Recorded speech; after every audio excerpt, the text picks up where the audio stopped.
Hello, Collective. Welcome back to Love, Light, and Life Affirmed, your daily affirmations for self-love and growth.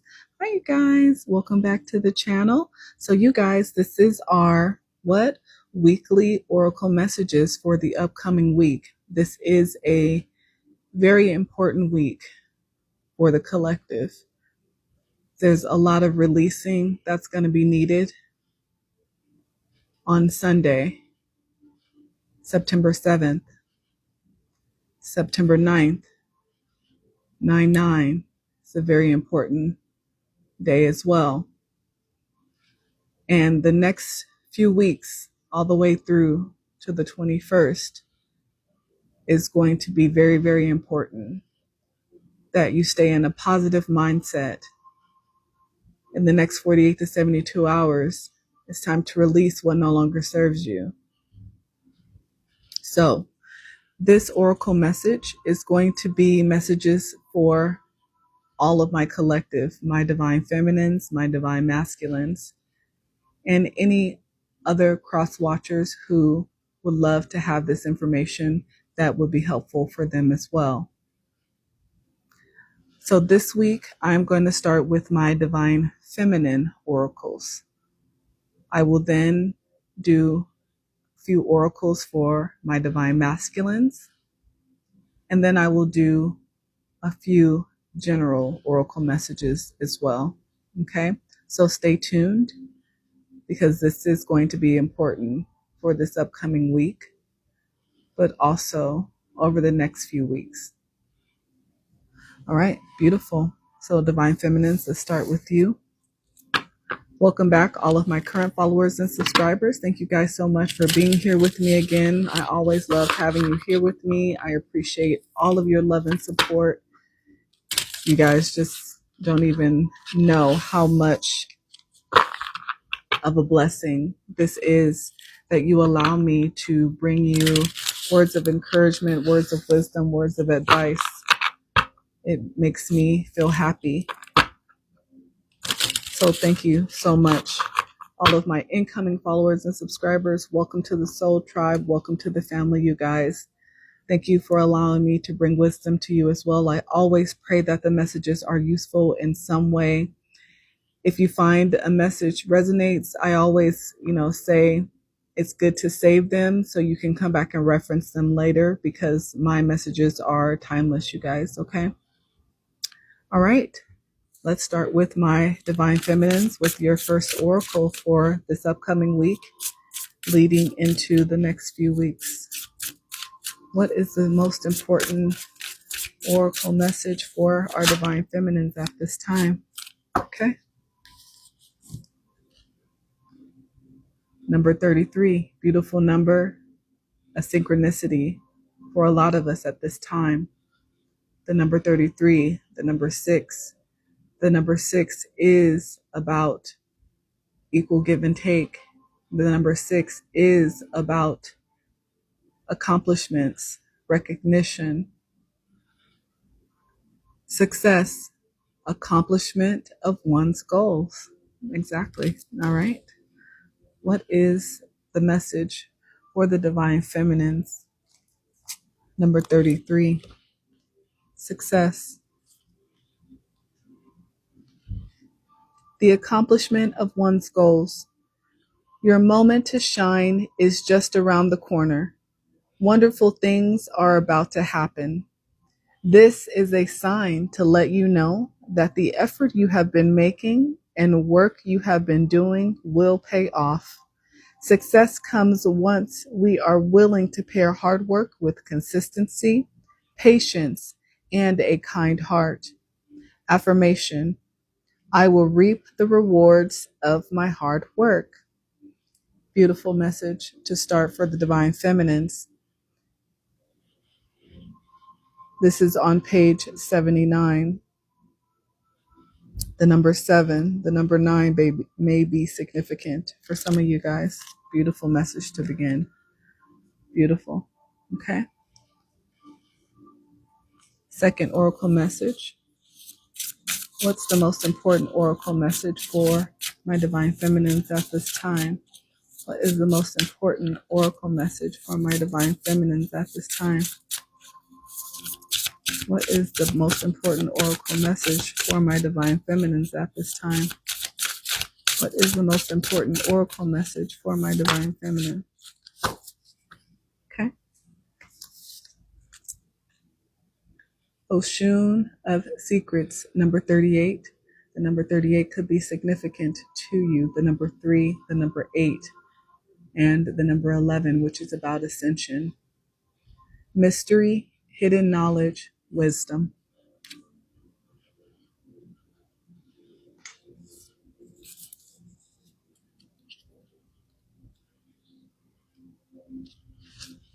I trust my intuition to guide me through the hidden. You are being invited into a world of hidden wisdom. As you access Oshun's Book of Secret Knowledge, deeper truths about yourself and the world around you are waiting to be discovered. Oshun of Secrets may indicate that you are or will soon be the keeper of significant secrets, or perhaps you are the one holding on to a big secret. Are you being deceptive? Consider whether it's time to share your truth or continue safeguarding it. With this insight comes responsibility. Use your newfound wisdom to guide your actions with compassion and discernment. So this is a time to use discernment to figure out whether it is time to open up about a huge secret that you've been holding on to that you may need to release within the next 48 to 72 hours, or if there is a secret wealth of knowledge that you hold that needs to be kept secret. So this is for you guys to decide at this time, Divine Feminine. Okay.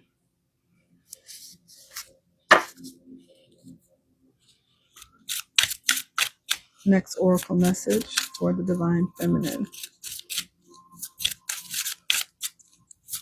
What is the most important oracle messages for the Divine Feminine at this time?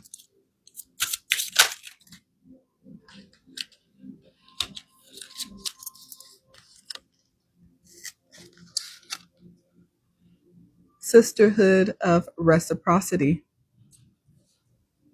Again, number 43 could be significant. I could be talking to someone who is 43. The numbers 4, the number 3, the number 7 could also be significant to you.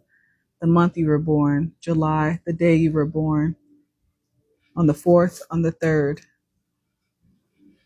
Reciprocity has to do with equal give and take, balance.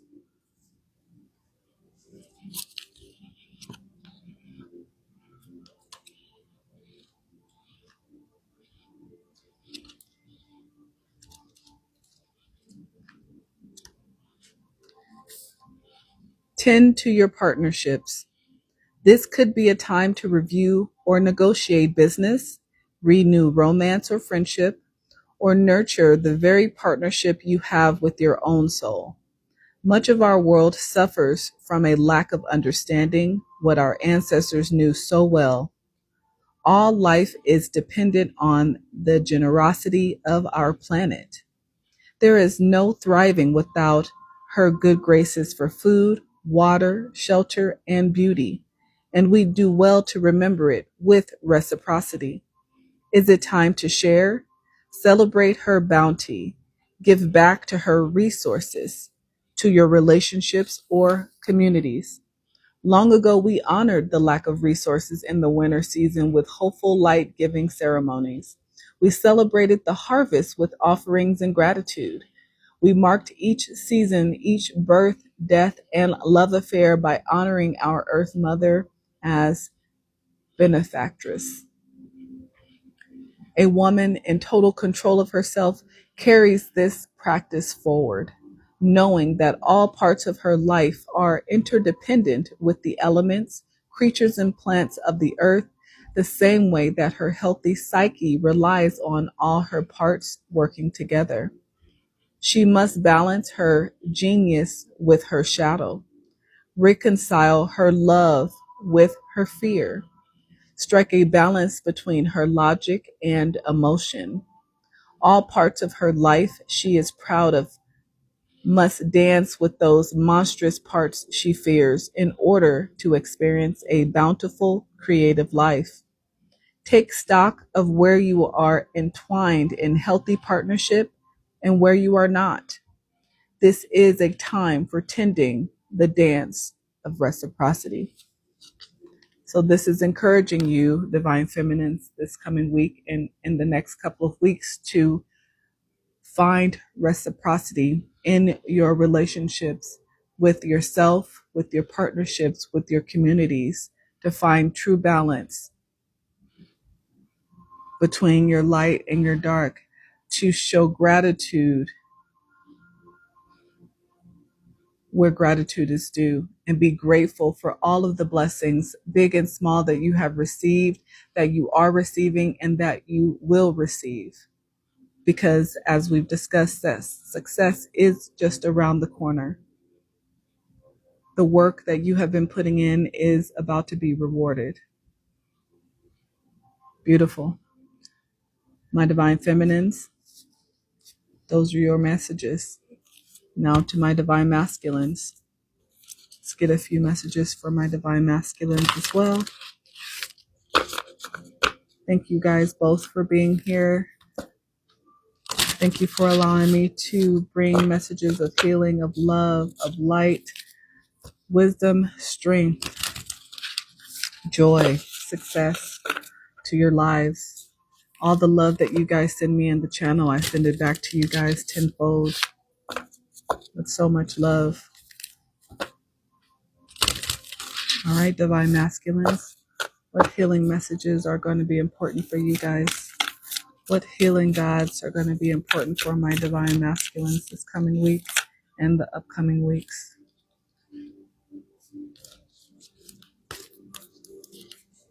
Okay. First one we have is the Khan.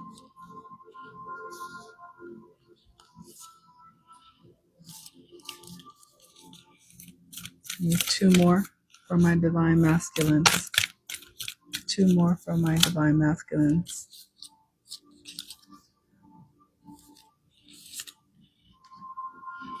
Acosta. One more for my Divine Masculines. One more. Okay. And Midas.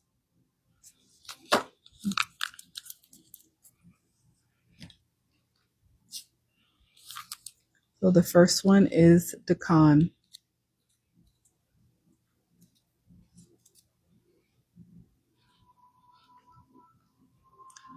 Look at your family's history for clues to guide you toward areas needing healing.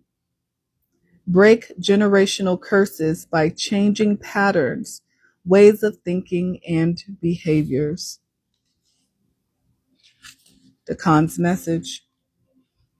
Collective healing is achieved through personal healing on a familial level. Ancestral lines pass down trauma, pain, patterns of behavior, and belief systems intergenerationally until they are consciously looked at by someone in the family. Creating a chink in the link stops pain from extending to the next generation. Honoring your ancestors, all the beings who played a role in creating your life and family line, can resemble healing the ailments they did not get an opportunity to work through. It can also look like harnessing the gifts they have left for you. Retrieve the rich history, strength, and resilience of those who forged the path that led to your existence. The aspects of those who came before you live within you now, connecting you through time and space. Ancestral healing occurs by feeling the pain passed down without being addressed thus far. Look to your family's past and review the beliefs, behaviors, and types of relationships that repeat themselves to see patterns you can actively break. Being a cycle breaker is not an easy task. You may be viewed as a disrespectful descendant by facing up to the family shadow. The thing is, a revolutionary, awe-inspiring ancestor can also be packaged as a disrespectful descendant. Step out of the shadows. It's no longer time to hide. You are not here to be a subservient descendant. A big part of ancestral healing is creating, and it is time to reframe the way you see yourself to a formidable ancestor. Stepping into that role with intention and purpose brings you into the mindset of a powerful leader and creator. Standing in the role of an ancestor who generates change requires feeling okay with rocking the boat, causing friction, and sometimes being seen as the black sheep of the family. Holding a mirror up to the pain, patterns, and beliefs that have previously gone unseen brings a sense of unease for those predisposed to turning a blind eye. Creating change is a labor of love you can offer to the generations coming after you. Honor those who came before you by soaking in their wisdom and by changing what they couldn't. Provide for those to come after you and produce new paradigms so that they can lead a gentler path ahead. This is a beautiful message for my divine masculines, breaking generational curses. I talk about this in my divine masculine message that I just released. Please check that out, because there also is an important message from Yeshua. But breaking generational curses, yes, you are going to be ridiculed. You're going to be seen as being disobedient, disregarding family values. But if that pattern of behavior, pattern of relationship no longer serves you, it is okay to stand up for yourself. It is okay to stand up for your future, your kids, future generations. So be the black sheep. Okasta. Clinging on to an expected outcome may be causing you mental anguish. The expectations you place on others and the ones you allow to be placed on yourself can hold you back. Akasa's message. High standards and a desire for greatness contribute to your elevation and expansion, but clinging too fiercely to expectations does not. There are three types of expectations to review your day-to-day operations: the expectation of outcomes occurring a certain way, the expectations you hold for other people, and those placed on you. Letting go of outcomes maximizes the enjoyment of your journey. Expecting love, career, friendships, and finances to happen in a specific way leads to bitter disappointment, resentment, and complacency. Work towards things knowing they might not happen exactly in accordance with your plan. Another form of expectation is painting an idea of someone in your head as a purely good person and then labeling them as a bad person if they make a poor decision. Expecting someone to solely be a good person puts unfair pressure on them to be perfect. Seeing all humans as flawed beings with the capacity to do bad things will keep you from a lifetime of feeling extreme reactions. If someone breaches your boundaries in such a way that you decide to remove them from your life, that is entirely reasonable. Although putting people on a pedestal and condemning them as soon as they don't live up to your expectations is not. Sometimes we find ourselves in love with someone's potential, not the person who exists. The potential version of a person we envision in our mind is not real. People grow, transform, and mature, yet it is for them only to decide if, when, and in what ways that will occur. Ask yourself, if this person were to remain exactly who they are right now, would I be okay with that? Review the extreme expectations you place upon yourself. Start with the ones you allow from employers, family, and friends. Expectations can be put on you only if you comply. The more you exert your will, the more the people around you will get used to you living your most authentic self. Either they will get used to it or they won't. Nonetheless, you will get used to it and will start caring less about the opinions and expectations put on you. And in turn, they will start realizing that you will no longer cave to the pressure of demands of you being who they want you to be. Let go of perfectionism and high expectations of others, and you will also free yourself. Instead of extending your precious energy to monitoring expectations, you will decide how to proceed based on how people want to show up for you.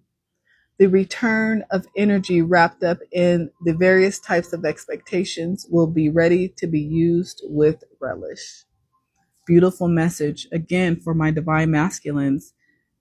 Stop people pleasing and stop putting people on such high pedestals that as soon as they do something that you don't like, you completely throw them out of your life. Nobody is perfect. Perfectionism is an illusion. Having expectations to control every outcome in your life will ultimately always lead you to be disappointed. Enjoy the journey of growth, of success, of climbing the ladder. Stop holding on to the expectation and creating this vision of how you expect it to go, how you want it to be, because it may not turn out that exact way, which can lead to disappointment. Beautiful message. And then we have Midas, and then I'll do your general messages. Gently consider where you are choosing to prioritize your valuable time and energy. When pursuing a desire, the chase is often more about the experience or emotion than the actual attainment of the object itself. Okay. Midas's message. Sometimes the only thing worse than your dreams not coming true is for them to come true with unexpected or undesirable consequences. When based on distorted desire, the pursuit of happiness can be ineffectual. Attainment without self-actualization can leave you feeling trapped in a gilded cage of your own making. Strive to build a life you are content with based on the daily functioning of your reality. Then when the big thing happens and they don't fix all of your problems, it won't be a massive letdown. What is often conceptualized as happiness can be described as joy. Joy is a temporary peaking of elation, which can feel even more noticeable when shared with contrasting emotions. If you were in constant joy, elation would no longer be a peak. It would no longer feel as good. Good feelings fluctuate, and that's okay. Pursue happiness while also considering if you are trying to bypass other emotions. Ironically, the act of pursuing happiness can be a negative experience. Fearing the negative is limiting. Trying to escape and run toward the positive is a form of resistance.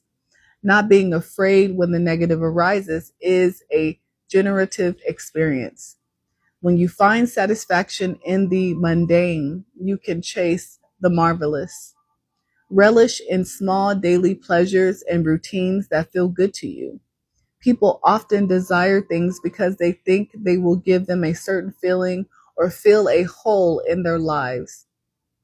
Sometimes it's not really about attaining a desire or a goal that people are striving for. It's the way they think it will make them feel once they get it.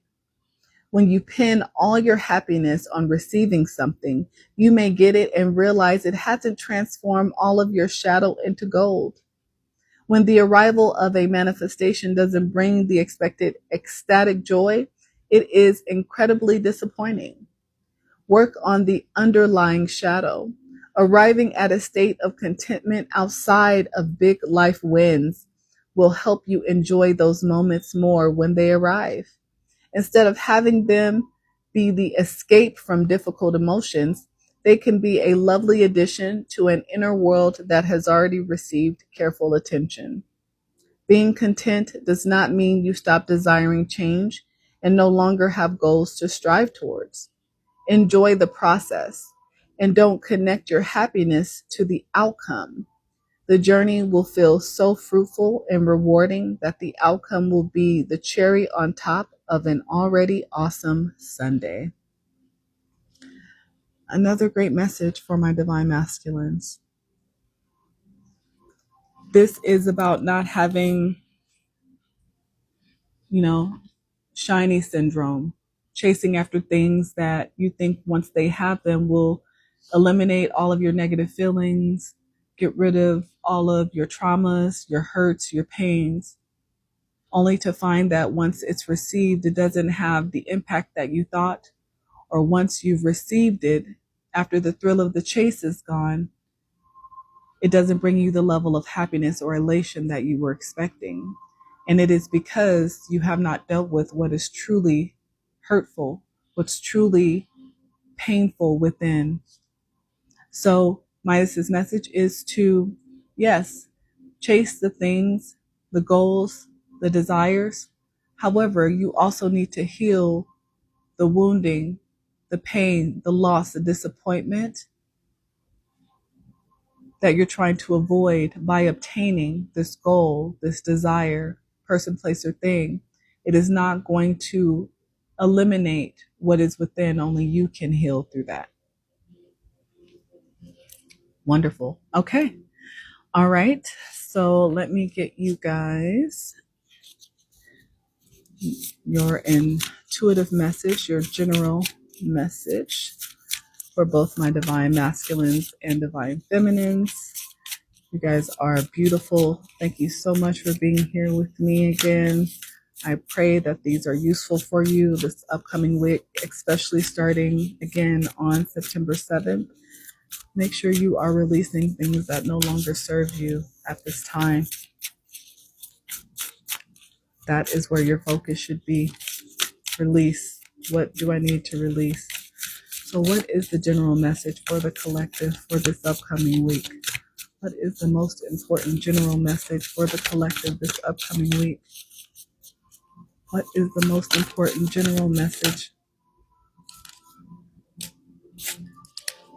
Number 4, feel, don't think.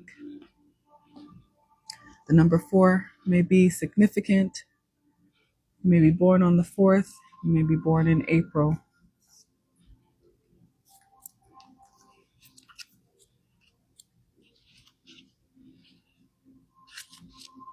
To connect fully to your intuition, you must first stop thinking and instead feel into your body.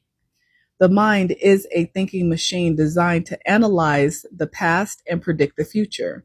It is supposed to filter our experiences, but it can often make decisions based on past experience rather than intuition. It is by feeling back into the body that you can begin to discover what is right for you in the present moment.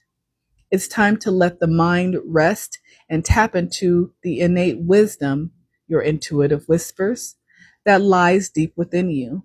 You will know when you have arrived into feeling when everything seems clear and unwavering.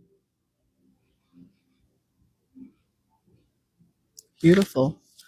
So this week, collective, this is about using your tuition when you are making your decisions. It's about stop allowing yourself to overthink, but instead quiet the mind and feel into your decisions, feel into your emotions, feel into your wisdom.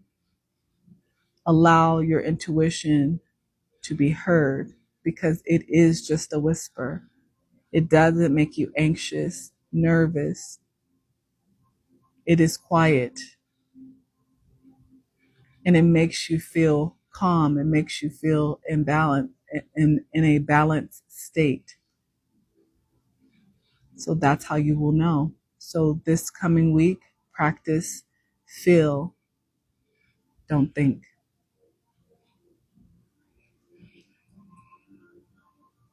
All right, collective, those were your oracle messages for this very important week starting September 7th. Again, what is it that you need to release beginning September 7th? Work on that, focus on that, make that priority at this time. I pray that these messages were helpful. I hope that it gave you some food for thought. I would love to hear about any of your stories, how you connected with these messages at this time, my divine masculines and divine feminines. Cross watchers, I hope that this was able to bring you food for thought, and I hope you were able to learn from this experience as well. But until next time, everybody, bye.